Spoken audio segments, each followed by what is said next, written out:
नमस्कार दोस्तों, स्वागत है आपका अपने प्यारे यूट्यूब चैनल लर्निंग विद देव पर। तो दोस्तों, आज हमारी ये कंजंक्शन की चौथी क्लास है। पिछली क्लास में हमने बहुत सारे क्वेश्चंस को करा था, उनकी प्रैक्टिस की थी। और आज हमारी ये कंजंक्शन की दूसरी क्लास है।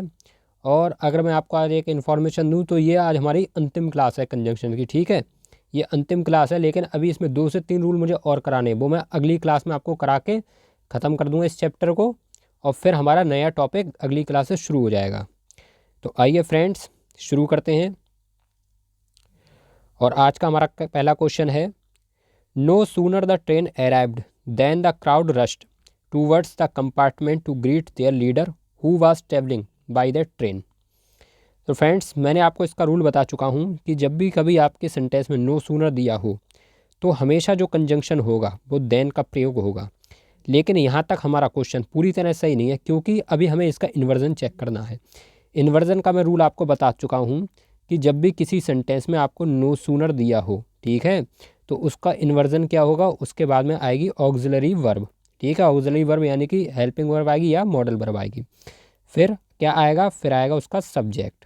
ठीक है, और बाद में फिर क्या आ जाएगा, वो आएगा देन। यही होगा आपका राइट आंसर। आपने देखा नो सूनर है जी, बिल्कुल है। और होना क्या चाहिए था, ऑक्सिलरी वर्ब। और दी क्या है, ट्रेन, यानी कि ये क्या है, सब्जेक्ट। तो यानी कि इसके किस पार्ट में गलती हो गई, ए पार्ट में गलती हो गई। ठीक है, तो आपका राइट आंसर यहाँ पर कौन सा बनेगा, ए। लेकिन एक्स्ट्रा नॉलेज क्या है इसके साथ में, हमने यहाँ पर क्या देखी, वर्ब। वर्ब की ये कौन सी फॉर्म है, ये होगी थर्ड फॉर्म। ठीक है, ये सेकंड फॉर्म नहीं मानी जाएगी, ये मानेगी थर्ड फॉर्म, क्योंकि यहाँ पर कभी सेकंड फॉर्म नहीं आती। कौन सी आती, थर्ड फॉर्म। और जब ये थर्ड फॉर्म आती है, ठीक है, तो वो कौन सा, तो यहाँ पर क्या आएगा, वो आएगा हेड आएगा। ठीक है, नो सूनर के बाद में क्या आएगी, ऑक्सिलरी वर्ब हेड। और जब हेड आएगी तो द ट्रेन तो बाद में पहुँच जाएगा, तो ट्रेन यहाँ पर पहुँच जाएगा। ठीक है, या नहीं, ट्रेन यहाँ पर मत पहुँचाओ, आप हेड यहाँ पर रख दो। हेड यहाँ पर आप रख दोगे, फिर हेड के बाद में क्या आ जाएगा, द ट्रेन। और अराइव्ड का क्या हो जाएगा, वो अराइव्ड ही रहेगा। ठीक है, वो तो अराइव्ड ही रहेगा, क्योंकि ये बर्फ की थर्ड फॉर्म रहेगी। तो हमारा राइट आंसर फिलहाल क्या बनेगा, जाके ये हम आपको बता देते हैं। ऑप्शन ए तो हमारा हो जाएगा करेक्ट। ठीक है, क्योंकि किस पार्ट में गलती हो गई, ऑप्शन ए में। लेकिन पूरा आंसर हमारा क्या बनेगा, वो बनेगा नो सूनर हैड। ठीक है, यहाँ पर क्या बनेगा, हैड। तो no sooner had the train arrived then the crowd rush towards the compartment to greet their leader who was travelling by that train. तो फ्रेंड्स, हालांकि देखो, इस वाले रूल को मैंने बहुत बार आपको करा चुका हूँ। अगर अभी भी आपको ना समझ में हो तो आप पिछली क्लास में देख लेना। जिन बच्चों ने पहली क्लास देखी है, पहली से लेके जो लगातार देख रहा हूँ, उन्होंने देखा होगा मैं हर क्लास में लगभग इसके 2 से 3 क्वेश्चन ले आता हूँ, जिससे इसकी बार बार प्रैक्टिस हो जाए। ठीक है, तो यहाँ पर ज़्यादा मुझे एक्सप्लेन करने की ज़रूरत नहीं है, पिछली क्लास में मैंने इसे बहुत अच्छे से बताया। तो देखिए, अभी हमारा नेक्स्ट क्वेश्चन क्या है, no sooner did he find out any solution to the problem when another problem appeared. अब आपको यहाँ पर सेंटेंस में क्या दिखाई दे रहा है, आपको दिखाई दे रहा है नो सूनर। ठीक है, नो सूनर दिखाई दे रहा है, कंजंक्शन कौन सा आएगा, देन। और यहाँ पर क्या दिया है, वैन। तो अब आपको सीधा सीधा यहाँ पर देन लगा देना। ठीक है, अब आपको यहाँ पर इन्वर्जन चेक करने की जरूरत नहीं, क्योंकि आपका इन्वर्जन एकदम ठीक है। भाई ये डिड दिया है, ये बर्फ की फर्स्ट फॉर्म दी है, तो सीधी सी बात है, इन्वर्जन चेक है। अब आप जो मत समझ लें कि ये बर्फ की थर्ड फॉर्म है, नहीं, ये फर्स्ट फॉर्म है, क्योंकि होती है फाउंड। ठीक है, तो ये फाइंड है ना, तो ये तो बर्फ की फर्स्ट फॉर्म है, तो यहाँ पर डिड दिया, तो इन्वर्जन में तो कोई गलती नहीं है। गलती कहाँ पर, कंजंक्शन में। कंजंक्शन क्या हो जाएगा, देन। तो हमारा राइट आंसर किस में जाएगा, ये जाएगा हमारा सी वाले पार्ट में। ठीक है, क्योंकि इसमें हमारी गलती है। चलिए, हमारा अगला क्वेश्चन आ गया है। हाँ, इसका रूल नया है। ठीक है, ये वाला रूल मैंने हाफ में नहीं कराया था, ये वाला रूल नया है, इस पर आप ध्यान देखें। क्वेश्चन क्या हमारा, because he is intelligent comma there for he gets good marks in all the examinations he takes. देखो, इसका मैं आपको रूल बता देता हूँ। जब भी किसी सेंटेंस में आपको बिकॉज दिया हो, ठीक है, बिकॉज दिया हो, तो जो कंजंक्शन होगा, अगर वहाँ पे देयरफॉर दिया है तो वो बिल्कुल गलत होगा। ठीक है, क्योंकि बिकॉज के साथ में कभी देयरफॉर नहीं आता, ये आपको ध्यान रखना है। आपको क्वेश्चन किस तरह से देगा एग्जामिनर, वहाँ पर आपको बिकॉज दे देगा और इसके किसी पार्ट में आपको देयरफॉर भी दे देना, आपको तुरंत देयरफॉर काट देना है। ठीक है, कुछ ऐसे वर्ड्स हैं जैसे देयरफॉर हो सकता है और सो भी आ सकता है, यहाँ पर सो दे दे वो भी गलत होगा। ठीक है, और 10 दे देगा, 10 माने भी इस प्रकार होता है, सो माने इसलिए होता है और देयरफॉर माने भी इसलिए होता है। ठीक है, तो ये चीज़ें कभी नहीं आएंगी बिकॉज के साथ में। ठीक है, बिकॉज के साथ में नहीं आएंगी। आगे फिलहाल मैंने इसका रूल कवर करा दिया है। कुछ और भी वर्ड्स हैं जिनके साथ में ये नहीं आएगी। देखिए, ये है इसका रूल। ठीक है, इसका आप स्क्रीनशॉट ले सकते हैं, अपनी कॉपी पे नोट कर सकते हैं। दोस्त, अगर आपने ये वाला रूल याद कर लिया तो आप मान के चलिए ये वाला जिस भी परीक्षा पूछे आप बिल्कुल सही करेंगे, क्योंकि और इसमें कुछ सीखना ही है। इसमें ज़्यादा इन्वर्जन वाला चक्कर नहीं, जैसे नो सूनर में था। क्या देखना है आपको, एज दिया हो, सिंस दिया हो या बिकॉज दिया हो। ठीक है, किसी भी सेंटेंस में या तो एज दिया हो या सिंस दिया हो या बिकॉज दिया हो, और उसके साथ में इनमें से कोई एक वर्ड दिया हो, या तो देयरफॉर दिया होगा, या दस दिया होगा, या सो दिया होगा। तो आपको ध्यान रखना है इनके साथ में इन वर्ड्सों का यूज नहीं होता है, ठीक है। एज के साथ में अगर कहीं देयरफॉर दिया हो तुरंत काट देना, अगर दस दिया हो तुरंत काट देना, सो दिया हो तुरंत काट देना। भाई अगर सिंस के साथ में इनमें से कोई भी एक वर्ड दिया है तुरंत काट देना, उसी वाले पार्ट में गलती होगी। और बिकॉज के साथ में कोई वर्ड दिया है तो वो भी काट देना, ठीक है। उम्मीद है आप इस रूल को बहुत अच्छे से समझे हो। इसका कृपया जाके स्क्रीनशॉट जरूर ले लें, और नहीं तो अगर आप सबसे अच्छा काम कर सकते हैं अपने नोट्स बना लें, नोट्स में इस चीज़ को हाईलाइट कर लें, ठीक है। चलिए हमारा अगला क्वेश्चन आ गया स्क्रीन पर। Because he came late there for he failed to see me. अभी मैंने आपको बताया था जहाँ कहीं भी आपको किसी भी सेंटेंस में अगर बिकॉज दिया हो, ठीक है, तो उसके साथ में देयर फॉर का प्रयोग नहीं होगा, ठीक है। बिकॉज के साथ में कभी देयर फॉर का प्रयोग नहीं होता है। चलिए आगे बढ़ते हैं हम। ये भी देखो हमारा एक नया रूल आ गया है। क्या है question? Unless the nation does not cooperate we can not hope to maintain law and order, ठीक है। तो देखिए अनलेस वाला रूल हम आपको बता देते हैं। एक होता अनलेस का रूल, एक होता अनटिल का रूल। आगे उसके क्वेश्चन है, आगे मैंने रूल भी लिखा है, बताऊंगा अभी क्या होगा। देखो आपको कह दिया अनलेस, आपको एक चीज़ ध्यान में रखनी है, जब कभी अनलेस दिया होता है, ठीक है, तो उसके साथ में एक चीज़ आप याद रखो, या तो विल या शैल या वुड, ठीक है। अगर ये कोई भी हेल्पिंग वर्ब दी हो बिल्कुल काट देना, इसका प्रयोग नहीं होगा। पहली बात ये याद रखनी, ये इसका रूल नंबर 1 है। दूसरी बात क्या है कि अनलेस जिस क्वेश्चन में होगा, ठीक है, जिस पार्ट में हो, क्वेश्चन जिस पार्ट में अनलेस होगा वो कभी नॉट नहीं लेगा, यानी कि उसके साथ में कभी नेगेटिव सेंटेंस का प्रयोग नहीं होता है। पहली बात हमें क्या चेक करनी है, एक तो नॉट नहीं होगा, दूसरी बात विल शैल या वुड नहीं होगा। सेंटेंस को हम पढ़ते हैं, unless the nation does not. हमें क्या दिखा? डज दिखा, तो हम ठीक समझ गए कि चलो डज में तो कोई कमी नहीं है भाई, आ सकता है, लेकिन विल शैल नहीं होना चाहिए था यहाँ पर, तो विल शैल नहीं हुआ तो चलो ठीक है, ना वुड होना चाहिए था। लेकिन आगे क्या दिखा? नॉट। और जैसे ही नॉट दिखा तुरंत हम इस पार्ट में गलती मान देंगे, हमारा ये वाला पार्ट गलत हो जाएगा, और ऑप्शन हमारा हो जाएगा कौन सा वाला करेक्ट होगा? बी वाला पार्ट करेक्ट होगा, ठीक है, क्योंकि इसी वाले पार्ट में गलती है। अब पूरा आंसर इसका क्या बनेगा, जाके मैं इसको पूरा सही करके बता देता हूँ जो एक्स्ट्रा नॉलेज है। क्या? देखो unless the nation does not, not हटेगा, नॉट हटेगा, जब नॉट हटेगा तो डज भी हटेगा। ये तो प्रेजेंट इंडेफिनिट का रूल है जो आप जानते होंगे। तो यहाँ पर कोऑपरेट ना होकर कोऑपरेट्स हो जाएगा, ठीक है, क्योंकि वर्ब की फर्स्ट फॉर्म में ऐसे ही एस लग जाता है, तो आप जानते हो। क्योंकि डज हट गया ना, पहले तो नॉट हटा, और नॉट हटेगा तो फिर डज भी हट जाएगा, फिर डज का तो कोई काम ही नहीं है, क्योंकि ये कोई इंट्रोगेटिव तो है नहीं जो डू या डज आए, ये तो नेगेटिव बनाया था, और नेगेटिव है नहीं तो फिर से सिंपल प्रेजेंट में जाएगा, ठीक है। अफर्मेटिव सेंटेंस बनाओ, जब अफर्मेटिव बनेगा तो यहाँ पर वर्ब की फर्स्ट फॉर्म में ऐसे ही इसका प्रयोग होगा, तो कोऑपरेटिव तो कोऑपरेट्स हो जाएगा, ठीक है। तो हमारा राइट आंसर क्या बनेगा? Unless the nation cooperates we can not hope to maintain law and order. अब आप में से बहुत से बच्चे सोच रहे हो कि सर यहाँ भी तो नॉट दिया है, कैन के साथ में टी लगाना है, तो कैन नॉट है। तो इसका मैं आपको रूल बता देता हूँ कि हमें वो वाला पार्ट चेक करना जो अनलेस से जुड़ा है। अनलेस से केवल इतना जुड़ा, unless the nation does not cooperates, ठीक है। ये हमारा अगला पार्ट शुरू हो गया, वी कैन नॉट। इस पर हमें ध्यान नहीं देना, ये चाहे अफर्मेटिव हो, चाहे निगेटिव हो, चाहे इंट्रोगेटिव, इससे हमें कोई मतलब ही नहीं है। हमें मतलब है सिर्फ इतने वाले पार्ट से, ठीक है, इतने वाले पार्ट से मतलब है। ये वाला ना तो नेगेटिव होना चाहिए और ना यहाँ पर बिल या शैल या वुड का प्रयोग होना चाहिए। तो उम्मीद है अब आप इस क्वेश्चन को अच्छे से समझ गए होंगे। देखिए ये हमारा रूल दिया है क्या? We can not use not with unless and until, यानी कि जो नॉट है ना वो अनलेस और अनटिल के साथ में हम यूज नहीं कर सकते, ठीक है। जहाँ भी अनलेस और अनटिल होगा उसके साथ में नॉट नहीं होगा। अनलेस का अर्थ मैंने बता दिया यदि नहीं, और अनलेट को मीनिंग क्या होता है? जब तक नहीं। और इनके साथ में क्या नहीं था? विल शैल और वुड, ये प्रयोग नहीं होता। तो अभी मैंने आपको क्या बताया था? अनलेस, यही चीज़ आपको अनटिल में भी फॉलो करनी है, बिल्कुल यही, कोई फ़र्क नहीं है। यही चीज़ जो अनलेस में फॉलो करनी है वही अनटिल में करनी है। चलिए ये हम पढ़ते हैं आगे अपना। ये हमारा अगला क्वेश्चन आ गया है, unless the government will not take action comma corruption will not stop. आपने सेंटेंस में क्या देखा? अनलेस। तुरंत आपके माइंड में एक बात क्लिक होगी, ना तो इसमें विल, ना तो इसके साथ शैल, और ना तो इसके साथ वुड, इनका प्रयोग नहीं होगा। साथ ही दूसरी बात क्या क्लिक होगी? इसमें कभी नॉट नहीं आएगा, यानी कि नेगेटिव में नहीं आएगा। हमने सेंटेंस पढ़ा, सेंटेंस क्या है? Unless the government will not. जैसे ही हमने देखा विल नॉट, हमें तुरंत पता चल गई इस वाले पार्ट में गलती है, नॉट भी नहीं आएगा, ना तो विल आएगा, नो नॉट आएगा। तो आएगा क्या यहाँ पर? यहाँ पर हो जाएगा टेक्स, जी सिंपल प्रेजेंट इंडेफिनिट बनेगा। कौन सा बनेगा, सिंपल प्रेजेंट डेफिनेट। अब आप बहुत से बच्चे सोच रहे हैं कि सर आगे भी तो विल नॉट आया, आपने तो बताया नहीं आएगा, ना तो विल ना तो नॉट। तो मेरे दोस्तों मैंने अभी आपको बताया कि यहाँ से एक नया क्वेश्चन शुरू हो गया, मतलब ये नया पार्ट है, हमें इस पार्ट से मतलब नहीं है, हमें सिर्फ उस पार्ट से मतलब है जिसमें अनलेस दिया होगा। अनलेस सिर्फ इस वाले पार्ट में दिया है, इस वाले पार्ट में दिया है, इससे मतलब नहीं है, इसमें चाहे कुछ दिया हो, इसमें चाहे नॉट लगाए चाहे ना लगाए, चाहे बिल या वुड दे चाहे ना दे, हमें इससे कोई फ़र्क नहीं है।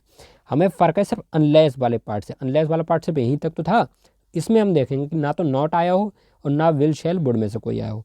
तो अब आप समझ रहे हो कि हमारे किस पार्ट में गलती है, तो वो है हमारे इस वाले पार्ट में। और टेक की जाए क्या हो जाएगा एस, क्योंकि यहाँ जे कौन सा बनेगा, सिंपल प्रेजेंट टेंस।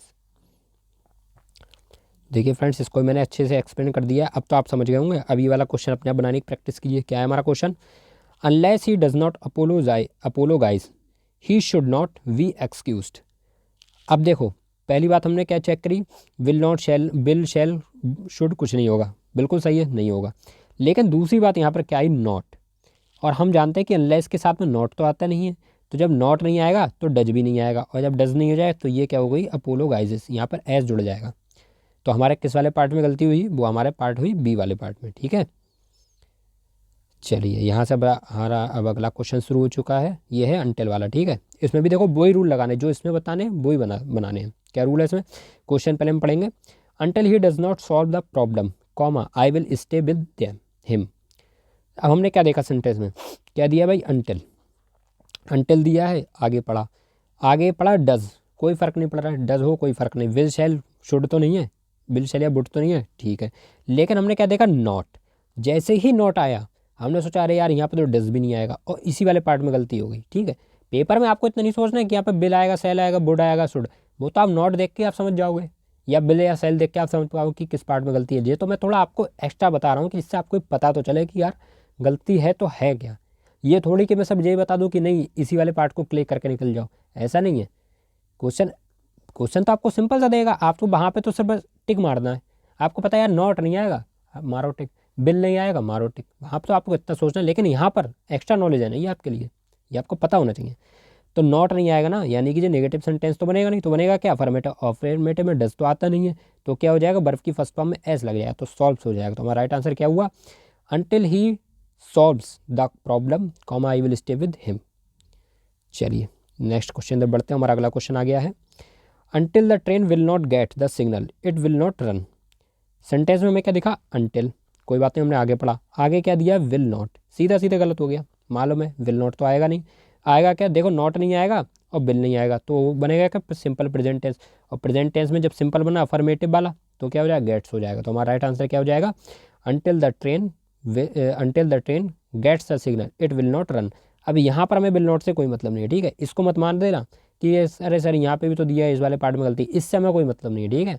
हमें मतलब कहाँ तक था, यहाँ तक था, क्योंकि ये तो देखो ये तो इसका जो देखो जो सब्जेक्ट इसका दिया, ये इसकी हेल्पिंग वर्ब दी है, जो इसका नोट दिया और जो इसकी मेन वर्ब दी है, ठीक। तो इससे तो हमें कोई फ़र्क ही नहीं है, इससे हमें क्या मतलब भाई, जे इसकी वर्ब है, जे इसकी वर्ब है, ये तो पार्ट यहाँ से है ना, और अंटिल वाला पार्ट यहाँ से यहाँ तक था, तो हमें बस इसमें ध्यान देना है, ठीक है। वो रूल जो लगे वहाँ पर लगे, इसमें नहीं। चलिए तो हमारा किस वाले पार्ट में गलती हुई थी, वो हुई थी बी में। तो हम बढ़ते अपने आगे नेक्स्ट क्वेश्चन तरफ, और ये हमारा अगला क्वेश्चन शुरू हो गया है, unless you work hard you are not going to pass the examination. देखो फ्रेंड्स, मैं एक से क्वेश्चन इसलिए लाया हूँ जिससे ये आपको क्लास में ही याद हो जाए, ठीक है। इसलिए मैं अब आपको इसकी बार बार प्रैक्टिस करा रहा हूँ, और ये इंपॉर्टेंट रूल है, ध्यान रखना, ठीक है। कन्फ्यूज़न भी खत्म हो जाएगा और आपकी प्रैक्टिस भी अच्छी हो जाएगी। तो हमारा जो क्वेश्चन भाई देखो किससे शुरू हुआ, अनलेस से शुरू हुआ, ठीक है। वही चीज़ हमें याद रखनी है, हमने आगे पढ़ा, unless you work hard you are not going to pass the examination. तो यहाँ पर हमें क्या दिया है, वर्क दिया है, ठीक है। अब हमारा सेंटेंस यहाँ तक ख़त्म हो गया, you are not going to unless you work hard, हाँ बिल्कुल सही, यदि तुम कठिन परिश्रम करते हो, ठीक है। मतलब देखो unless you work hard, unless you work hard, तो हमारा ये वाला कहाँ तक खत्म हुआ, यहाँ तक। ये कौन सा शुरू हुआ, ये यू आर नॉट, ये अगला क्वेश्चन शुरू हुआ है, यहाँ पर हमें ध्यान देना, हमें ध्यान देना है यहाँ पर। तो अनलेस के बाद में क्या दिया है, सॉरी ये तो यू दिया, इससे फ़र्क नहीं है, हमें क्या दिया, वर्क दिया है।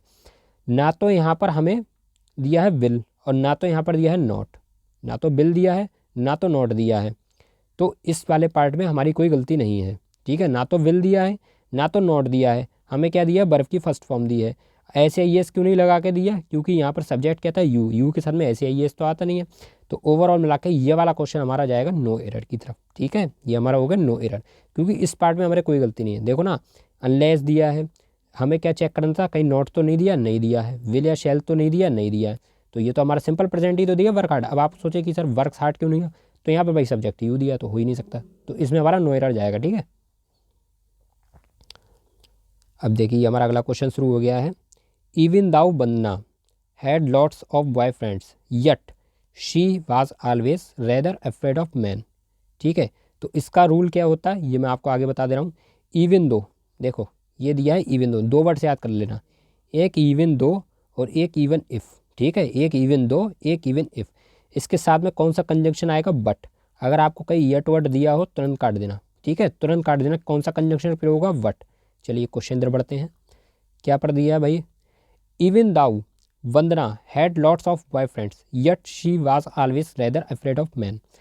हमें क्या दिया, इवन दो, सीधे हमें देखना है कंजंक्शन कौन सा आने वाला है, कंजंक्शन आएगा इसके साथ में बट, कौन सा आएगा, बट। क्वेश्चन में हमें क्या देखा, यट, यानी इस वाले पार्ट में गलती हुई, तो किस पार्ट में गलती हुई, बी वाले पार्ट में। राइट आंसर क्या बनेगा, even though Vandana had lots of boy friends but she was always rather afraid of man. चलिए ये हमारा अगला क्वेश्चन आ गया, ये क्या है, ये है इवन इफ वाला, ठीक है, वो कौन सा, इवन दाउ वाला। क्वेश्चन क्या हमारा, even if her husband is waiting for his breakfast yet she want leave the television set. हमने क्या देखा, इवन इफ, तुरंत हमारे माइंड में आना चाहिए कंजंक्शन कौन सा आएगा, बट, दिया कौन सा, येट, तो इस वाले पार्ट में गलती होगी, इसकी जगह हम क्या करेंगे, बट, तो ऑप्शन बी वाला पार्ट गलत हो जाएगा, ठीक है। चलिए हमारा अगला क्वेश्चन आ गया है, Ram resigned rather what take part in such a dishonest transcription, ठीक है। देखो इसका रूल क्या है, आपने सेंटेंस में क्या देखा, रेदर, रेदर के साथ में हमेशा कंजंक्शन कौन सा आएगा, देन आएगा, याद कर लेना, कुछ मत सोचो इसमें, ठीक है, ज़्यादा नहीं दिमाग लड़ाना। रेदर के साथ में कौन सा कंजंक्शन आएगा, देन, पार्ट में क्या दिया है, बट, तो कौन सा वाला पार्ट गलत हो गया, बी वाला, तो हमारा राइट आंसर कौन सा आ जाएगा, बी वाले में जाएगा, ठीक है। तो चलिए अगले क्वेश्चन इधर बढ़ते हैं, रेदर के साथ में आपको ध्यान रखा है, बट आएगा, सॉरी देन।